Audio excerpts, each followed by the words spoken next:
Yes, good afternoon. Nag-park po kami doon sa isang kaibigan namin pero nag-park kami pero walang paalam, wala po sila. Di bali, kakilala po namin sila. Tulog pa po yata sila kaya hindi po namin nakita. Wala sila kanina. Anyways, kami po ay naglalakad ngayon. Kasama po namin isang matangkad na kaibigan namin. Hawak niyang speaker at isang napagandang dilag. Kami po ngayon ay pupunta kila Kuya Ruel dahil kami po ay magmimisa sa kanila dahil pumano na po ang kanyang minamahal na nanay. Kaya naglalakad po kami ngayon papuntang Bukirin. Mamaya makikita po ninyo, papakita namin aming paglalakad para sa pagdalaw po namin sa kanilang tahanan. Yes, dito po tayo ngayon naglalakad papasok po sa bahay po nila Kuya Ruel. Ang bahay po nila ay doon pa po. Di ba ang cute ng bag ni Shams? Mukha ko yan.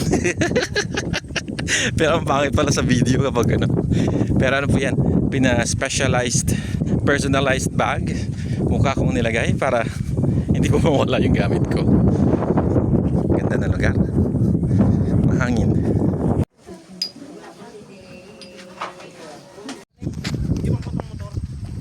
Hi! Okay, sasama na tayo sa vlog ni Father. Yes! Yan ang extra.